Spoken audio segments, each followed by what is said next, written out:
Section 1. You will hear a telephone conversation between a male insurance agent and a female client who wants to make changes to her policy. First, you have some time to look at questions 1 to 5.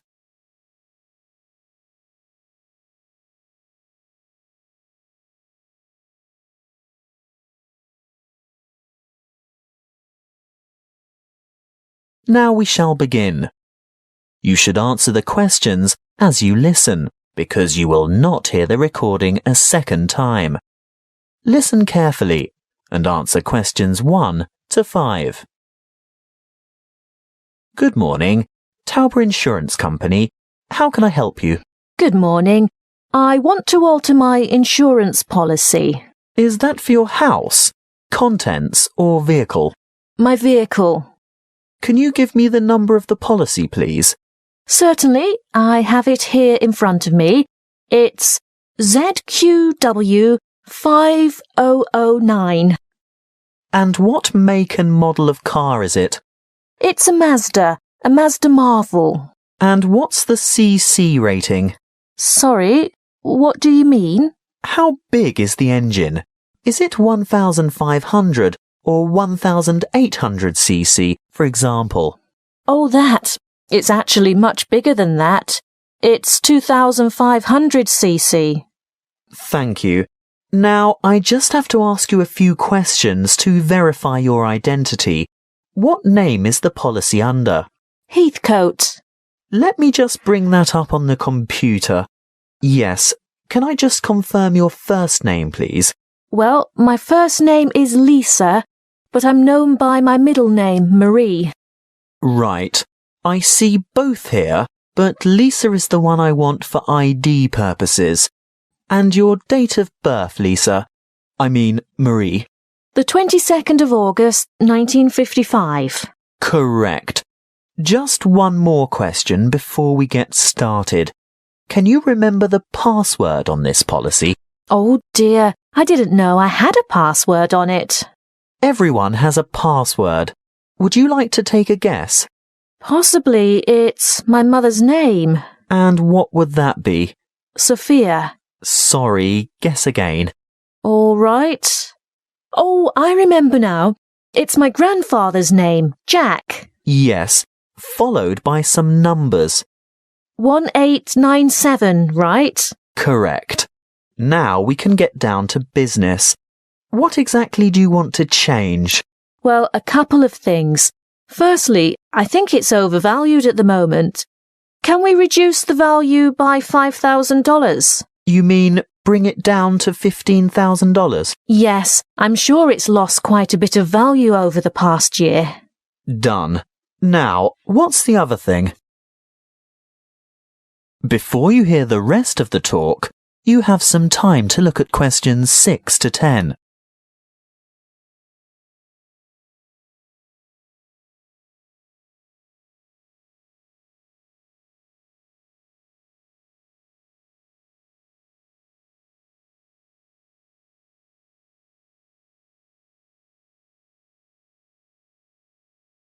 Now listen and answer questions 6 to 10. Well, I want to add the name of another driver to my insurance policy. Who is it? His name is Samuel Michaels. He doesn't have the same family name as you. No, he doesn't. Is that a problem? No, it shouldn't be, as long as he's over the age of 25. But we find it easier to get approval for family members. Oh, he is family. He's married to my daughter. He's my son-in-law. And he's 28, in fact. Good. And what would he be using the car for? Would it be business or social purposes? Not really. You see, I've injured my right arm and I'm having difficulty driving. It's not an automatic. I have to use the gear stick. And Sam, that is Samuel, offered to drive me to my appointments and so on. He's a good driver and I feel safe with him, but I'd like to know that the car is still insured with him behind the wheel. So that would be family reasons then? Yes, I think so. Will my premium go up? No, As long as you can provide us with a photocopy of his driver's license, a true copy, you know what I mean. You'll have to get someone from the Department of Transport to sign it, saying that he's seen the original document. I think we can manage that without any difficulty. Oh, and while he's at the department, he should ask them for a record of any driving offences, demerit points, that kind of thing. Only for the last 5 years, though. We're not interested in anything beyond that, but it's important that he has a clean record for the 5 previous years. Oh, I'm sure that won't be a problem. Is there anything else you need? Just the date for when you'd like this to take effect. Today, if that's possible. Yes, we can issue temporary cover from today's date, but full cover won't apply until we've received the paperwork and it's been approved. What exactly is temporary? He'll be covered for 2 full weeks, but it will lapse after that time if there's any problem with his credentials. That is the end of section 1. You now have half a minute to check your answers.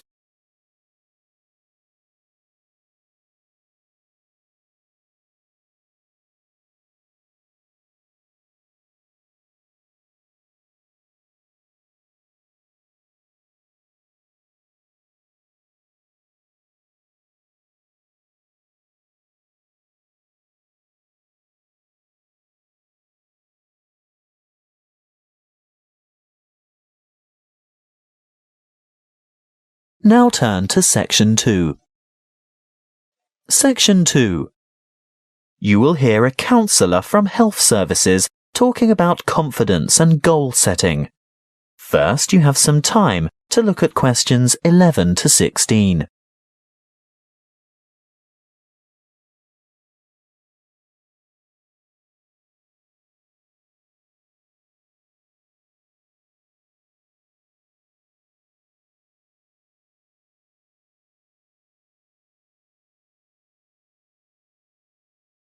Listen carefully and answer questions 11 to 16.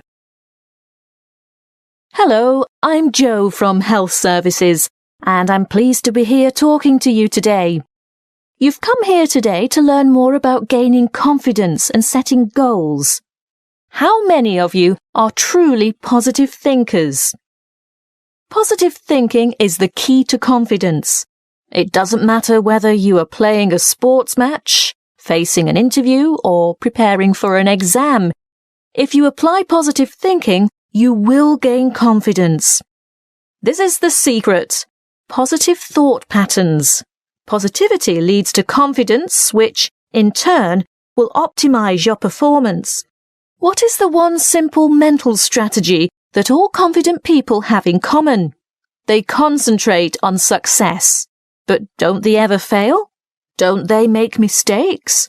What happens when things go wrong? The crucial difference is that they don't dwell on failure.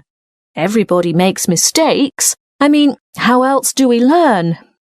Rather than giving up or becoming depressed, the best strategy is to register the mistake, note what went wrong, and determine what would have been a better way to act or what could have been done differently in order to achieve a more successful outcome. Then move on. Yes, erase the negative emotions. Allow those memories of defeat, frustration, or dissatisfaction to fade and move forward. Negativity erodes confidence. You need to put aside your disappointments and focus on successful outcomes. Oh, it's not that easy, I can hear you saying. Well, no, it's not easy to forget failure, but no one ever fails completely, so congratulate yourself on the areas where you did do well. Mentally replay the best bits, even if they're only a small part. Now, there are 2 more things you need to do. Firstly, rehearsal. Yes, you heard me. Rehearsal. Surely only actors in a play need to rehearse their parts? No, the truth is we all need to rehearse. This is a surefire way to build confidence. Before the match, presentation, the exam, or whatever, imagine yourself performing successfully in that particular situation. And here's the second tip. Look confident. That will always give you an extra physiological advantage. So you can see that mind and body work together on this. You have to think and act positively. Let's talk a bit more about how to look confident. If you have to overcome a challenge, get rid of that anxious expression and rigid posture, those downcast eyes and nervous gestures. Even if you don't feel very self-assured, you can still give the appearance of confidence. Stand tall, hold your head up, make full eye contact, and keep an open expression. Replace the frown with a smile if you can manage it. And those hunched shoulders? Relax those shoulder muscles. If you need to, take a deep breath and stretch to release pent-up anxiety and tension. What if you have to make a difficult phone call, for example? Nobody can actually see you, so does it matter what you look like? Yes, it does. Practicing positive body language will help you cross the threshold into a confident mood. Before we move on to talk about goal setting, it may surprise you to know that once you have set a goal in life, the brain responds with a burst of activity, which we experience as, that's right, happiness. And what happens when the goal is achieved? Yes, there is another burst of activity and another feeling of happiness. Before you hear the rest of the talk, you have some time to look at questions 17 to 20.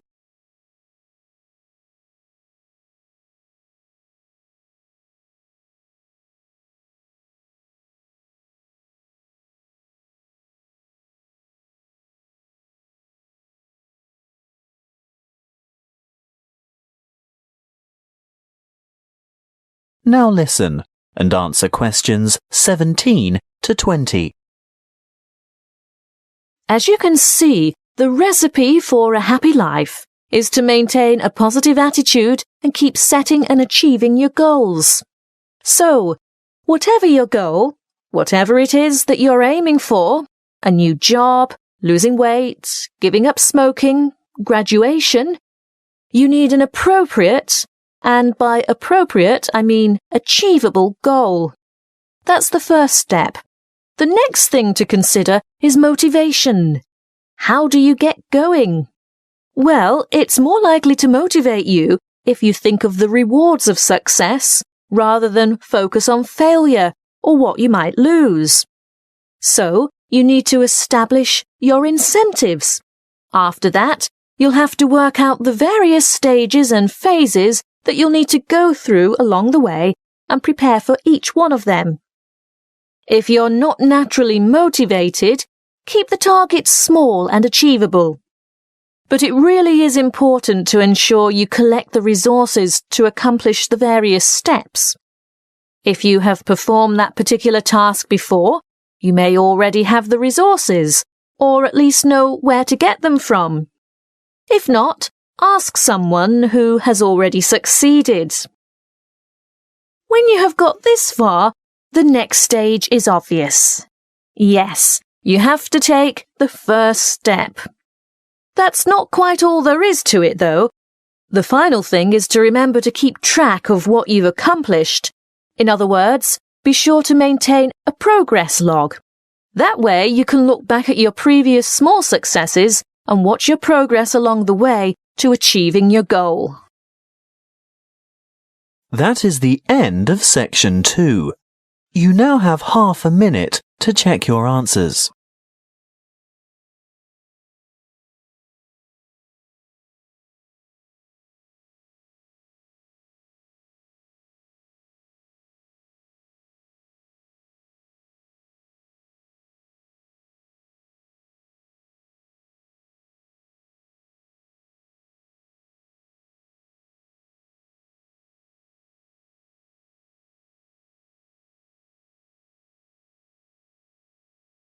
Now turn to section 3. Section 3. You will hear two students discussing a science project. First, you have some time to look at questions 21 to 25.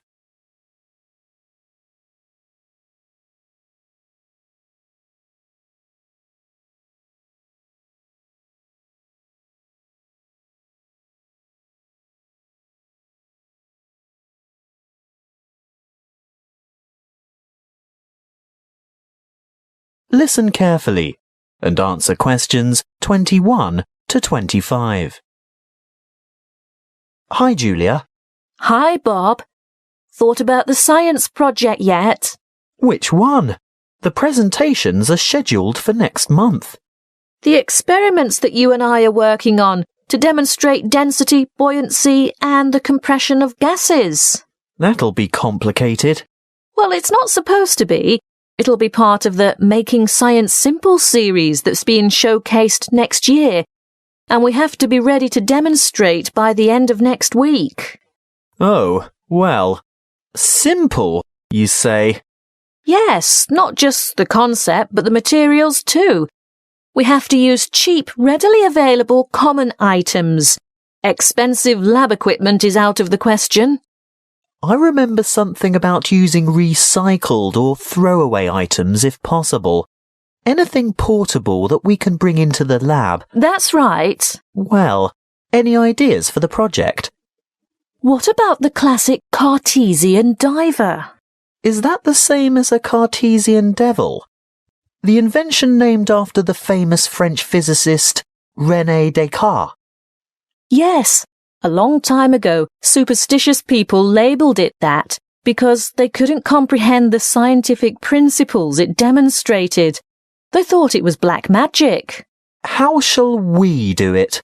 By keeping it as simple, transparent and economical as possible. So, to start with... Open your pencil case and let's have a look. You haven't got any... Any what? Paper clips. Oh, there are lots of them in the bottom of my bag. They slip off my papers and collect in the bottom. Look, here's half a dozen. But they're all big metal ones. I want little ones. Small, vinyl-covered multicoloured ones. Oh, I've got one or two of them too. Great, and if we look around, especially on the floor, we're bound to find a few more. See? Here. What else do we need? A small rubber band. Well, I've got one of those in my pocket. No, not that kind. Let's go and ask Tara. Why? Those really small coloured bands for making ponytails are ideal. Hey, Tara? Yes? Have you got any spare rubber bands, like the ones you fasten your hair with? Oh, heaps. A whole packet full. Help yourselves. Terrific. So far, it hasn't cost us anything. What now? Let's go and rummage through the recycling bins beside Joe's mini market. What for? We want a 2-litre plastic soft drink bottle with lid. Hey, I draw the line at sorting through other people's rubbish, and we're also not likely to find one with a lid. Well, go into the store and buy 2 litres of soft drink. What flavour? It doesn't matter what kind of drink you get. Just make sure it comes in a clear PET bottle. Where are you going? To the cafeteria behind the resource centre. What for? I'm after some straws. I can get them from the shop when I buy the drink. No, I've seen theirs. They're the waxed paper ones. We need clear plastic, and I know they've got them in the cafeteria. I'll also see if I can get a tall plastic cup from there. Good luck. Meet you back here in 5 minutes. Maybe longer because I want to go over to my locker and get a wire coat hanger. Before you hear the rest of the conversation, you have some time to look at questions 26 to 30.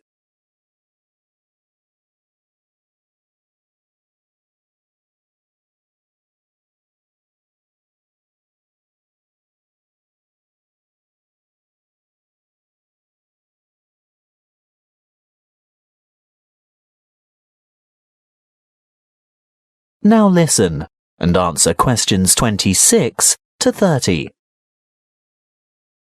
Right. Have we got everything now? I think so. I've got extras of most things, so don't worry if this doesn't work first time. OK. Assembly. Step 1. Take a straw and fold it in two. No, not like that. These plastic ones are quite hard to fold. Try pinching it in the middle. That should make it easier to bend. You may even have to bite it, but not too hard. You want a sharp crease, but you don't want to break it. How's this?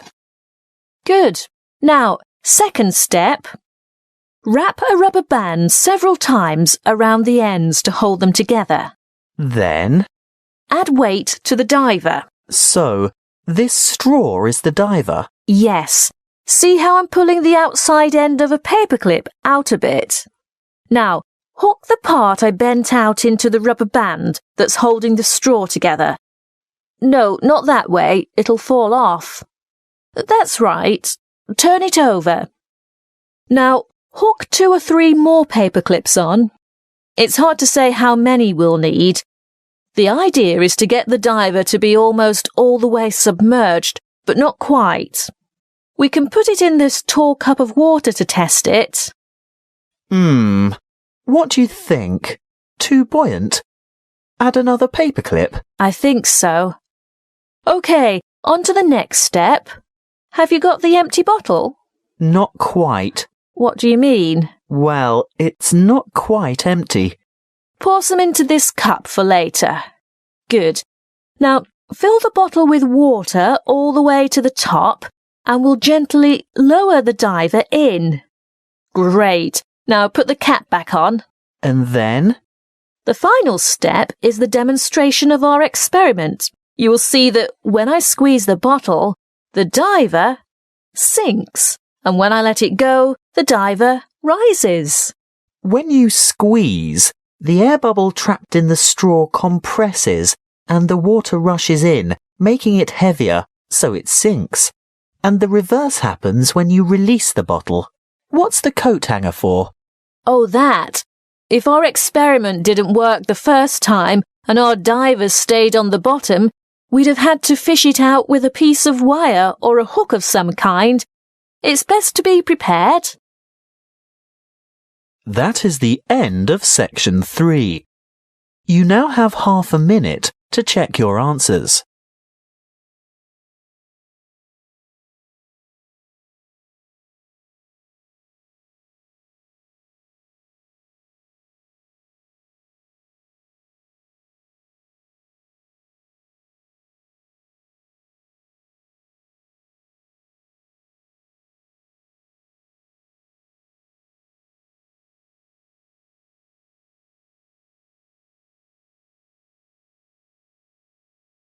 Now turn to section 4.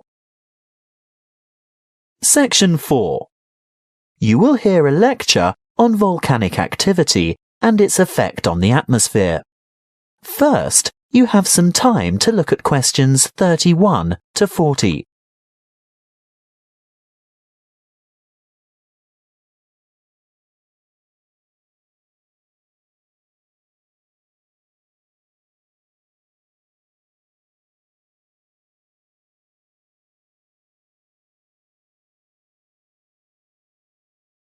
Listen carefully and answer questions 31 to 40.